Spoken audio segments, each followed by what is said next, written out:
Call Jim at 756-4700 or email him at planning@financiallyspeaking.com. That's 756-4700 and planning@financiallyspeaking.com.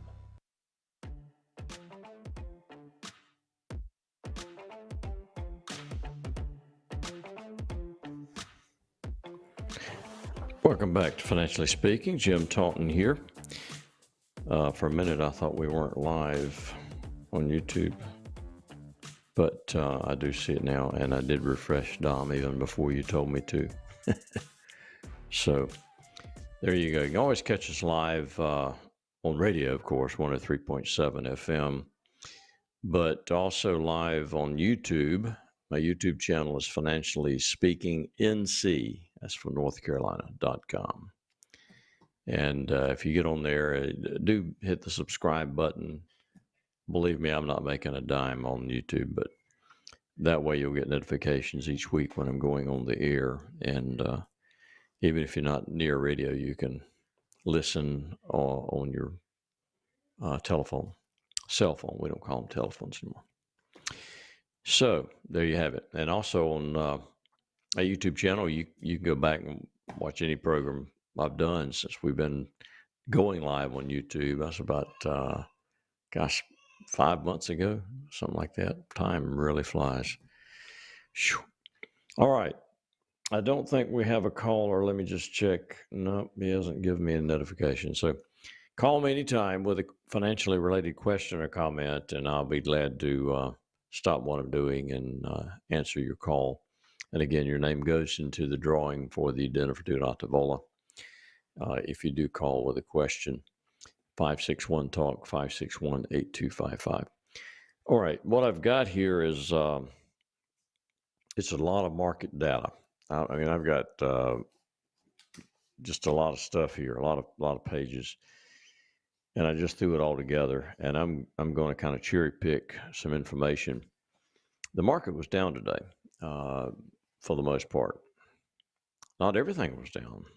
NVIDIA was up fairly large, actually, but the market in general, as measured by the indices, the Dow Jones Industrial Average and NASDAQ, and also the S&P 500, they were down. And, you know, the experts say that it was down because people are concerned about inflation, and the GDP number was lower than expected.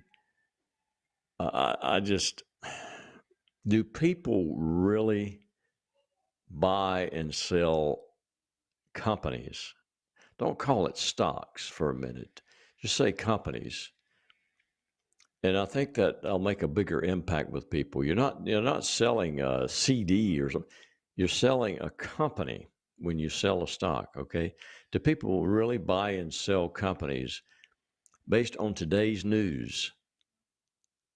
I mean, does today's news really affect a good company long term? And no is the answer. Absolutely not. So, I mean, think about the inflation data. People were bent all out of shape because the expectation was 3.4 and it was 3.5 a couple of weeks ago. Well, what you got to know is that number was a quarter over quarter. So it was comparing sequential quarters. Well, if you look at year over year, the trend line for inflation is down. We are still engaged in disinflation, which is inflation rate is going down. And every expert that I see, read, I'm on conference calls with and hear webinars, webcasts, you never can say all, but the vast majority, the great consensus of those people believe that disinflation will continue right on through the remainder of the year. And as a matter of fact, I'm going to share some information with you from a couple of large firms about what their expectations are. And those expectations really haven't changed. this information that you get, and I blame a lot of the volatility of the market on the 24/7 news cycle. I mean, somebody sneezes, and within the hour, you know about it, and that, in my opinion, causes a lot of market volatility that doesn't need to be. So, follow the instruction of this wall hanging over my left shoulder here. Trade your plan, not your emotions. Stick to your long-term strategy, regardless of the day-to-day 24/7 news cycle and what they have to say. It just doesn't make sense to buy or sell a good company based on today's news. Makes no sense at all. All right. I've got a lot of information here. Quarterly market outlook from Nomura Capital Management, which is a extremely large, well-respected firm. I've got another thoughts of the week from Raymond James. I've got another article from Russell Investments about yields. I've got another little one-pager from Nationwide Financial.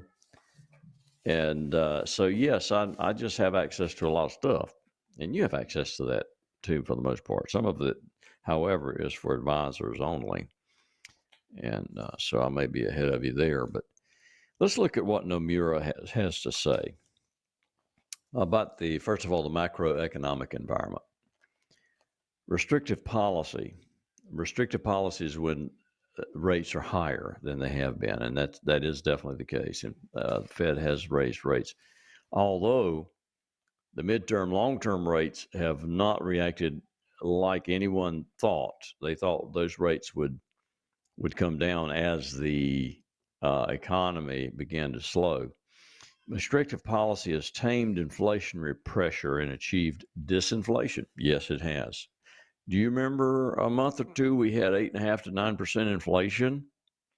Yeah, and I don't remember if it was month over month or quarter over quarter, but we did. Though inflation remains above the Fed's target of 2%, and I just think that's an unrealistic target myself. We expect the Fed to ease no more than twice over the next 12 months. I'm not expecting easing until at least December, and it may be March of 2025, actually. And Peter Anderson he was on. We both shared with you, and I've shared on this program the beginning of 2023, when all this chatter about how many cuts are we going to have this year? How many cuts? Well, I said on the program, I didn't believe we were going to have any cuts. We just finished raising rates. I mean, the Fed's not going to turn around and start reducing rates. And Peter just had a very profound statement about that. He said, it's like painting over fresh paint. You got to wait for the paint to dry.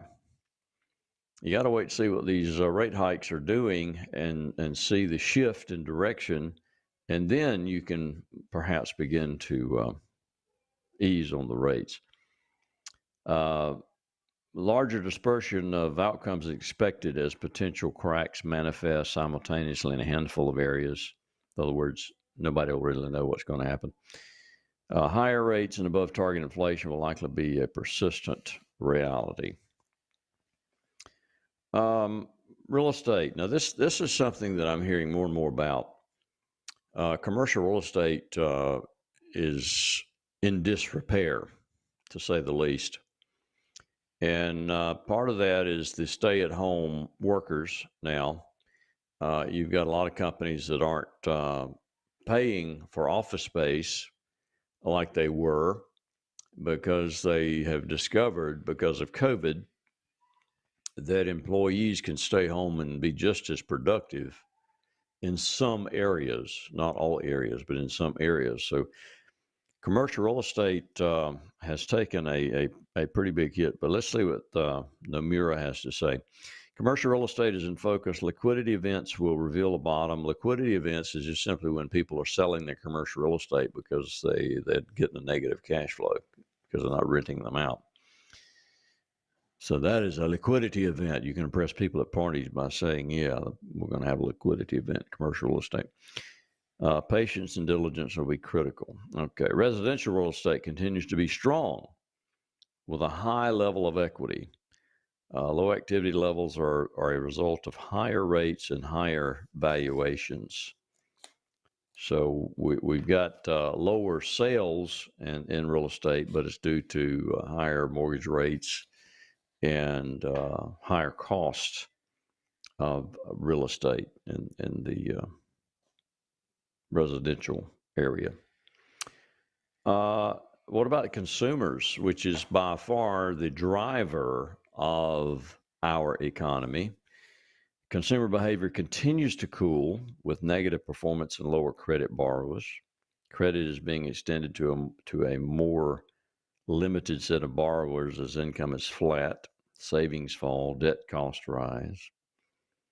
So they're speaking more to consumer debt rather than what people are spending. Spending has not slowed, I will tell you that. What Nomura is doing in their portfolios is this. Let's see what they're overweighting and underweighting. They are overweight residential real estate.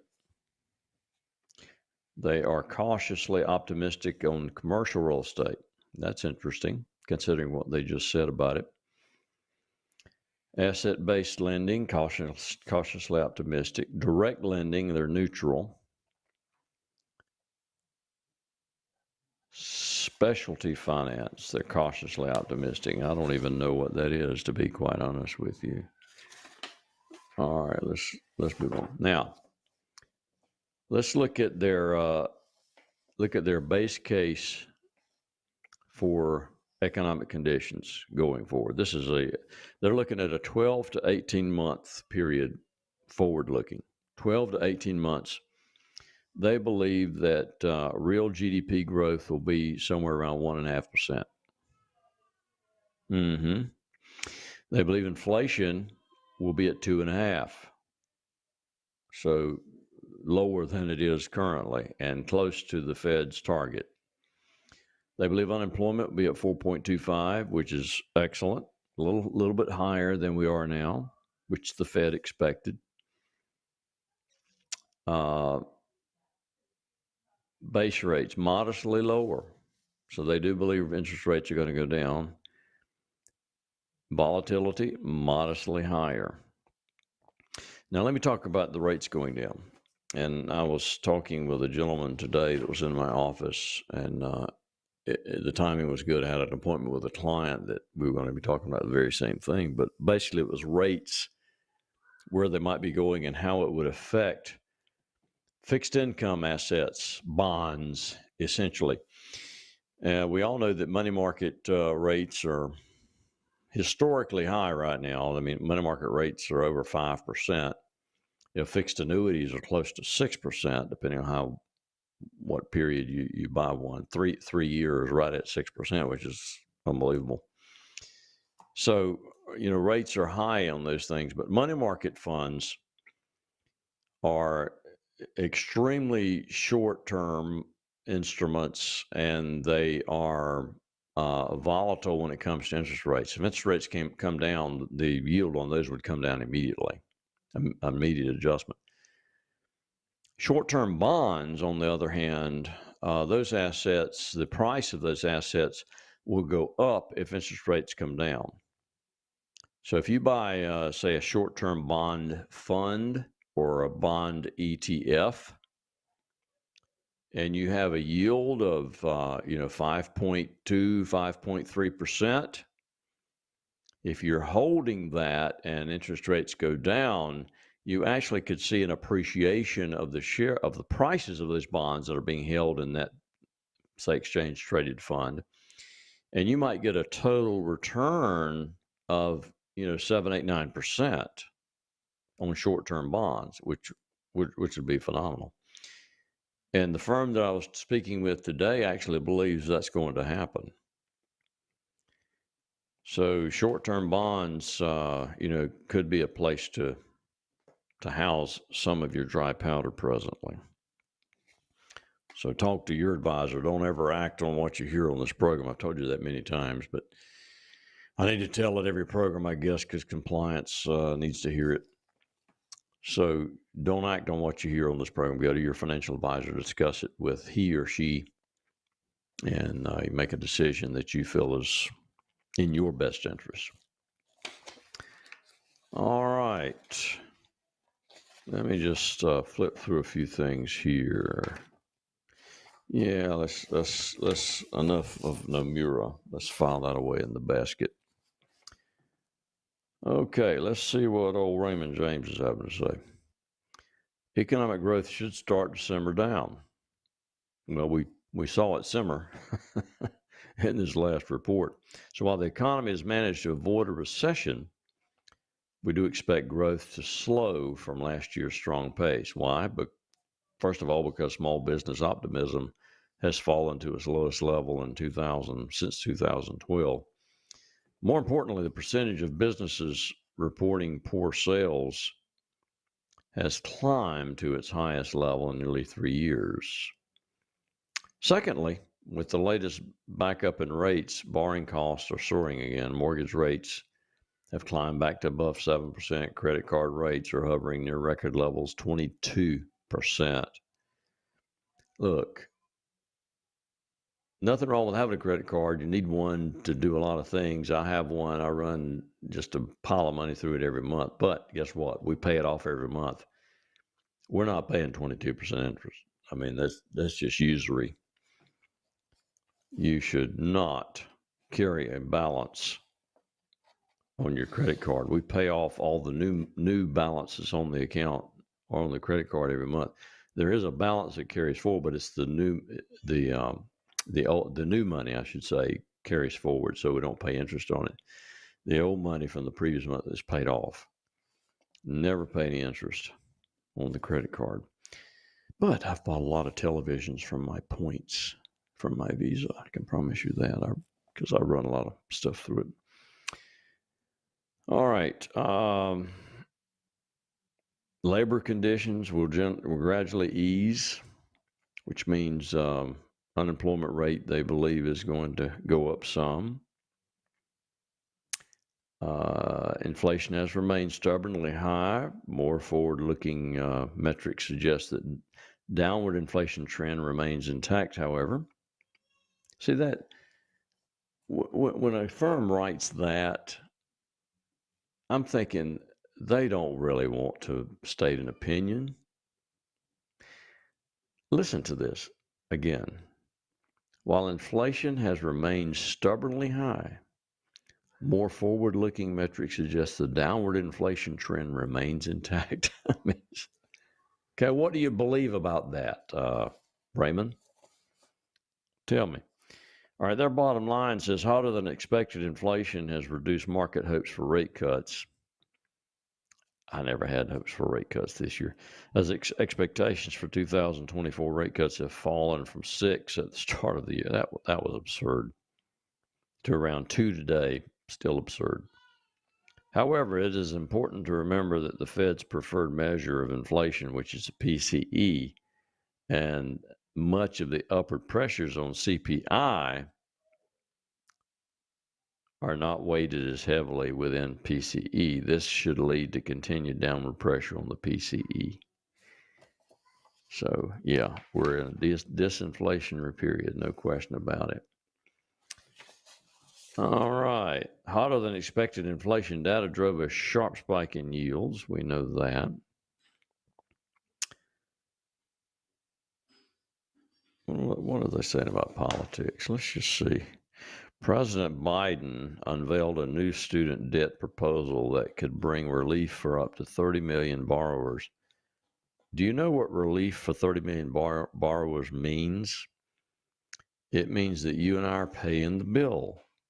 That's what it means. I don't like paying someone else's bill.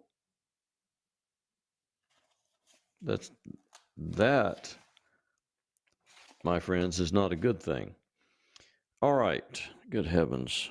Jim has monologue, right? And we haven't had a call yet. Let me just make sure I don't have no call. That is too bad. We still have time for a caller if you'd like to call with a financial related question or comment.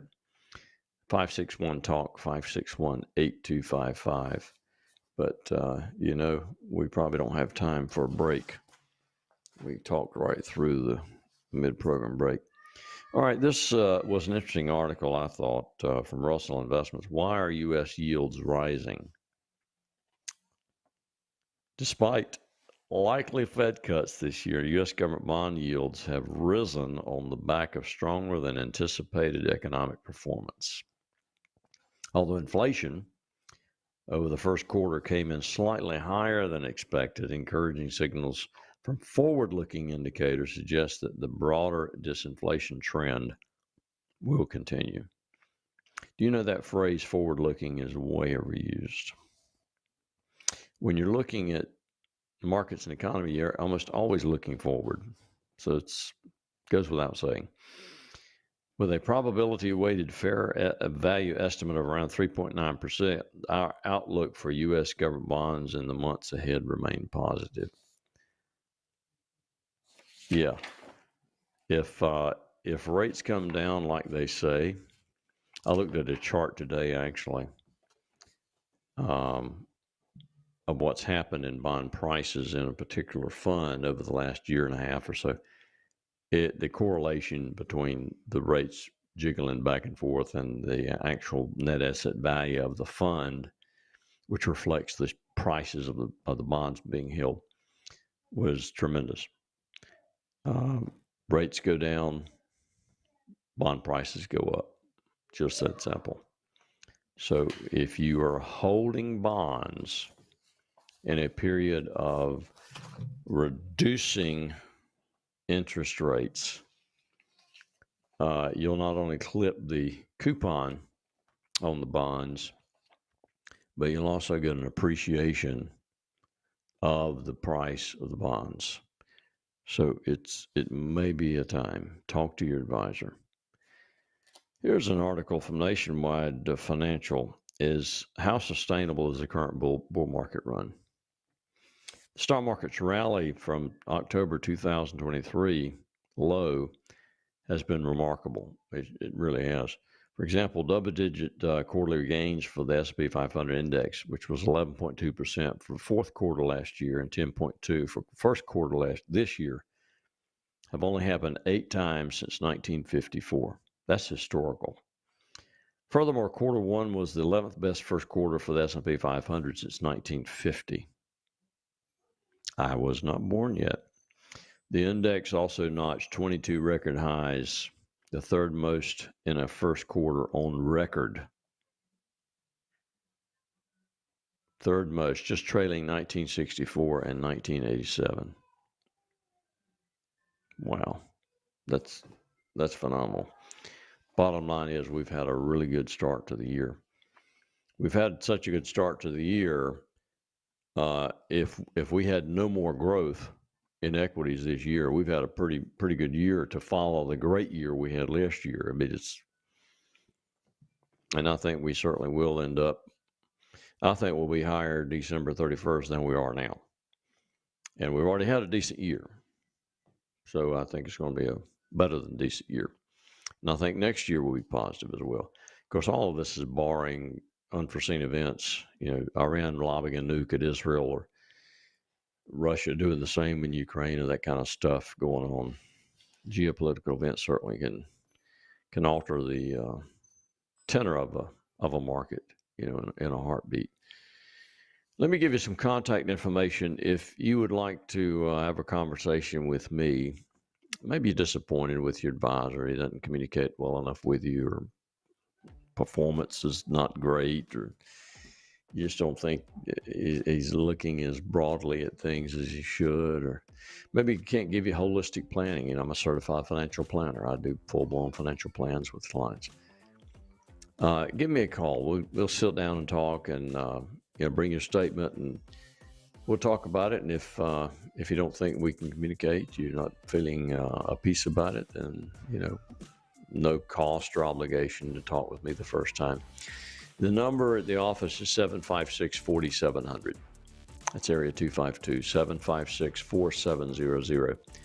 My email is jim@jtauntonfinancial.com. And you can see how to spell my name, let's see, over this shoulder. So there's my name, Jim@jtaunton.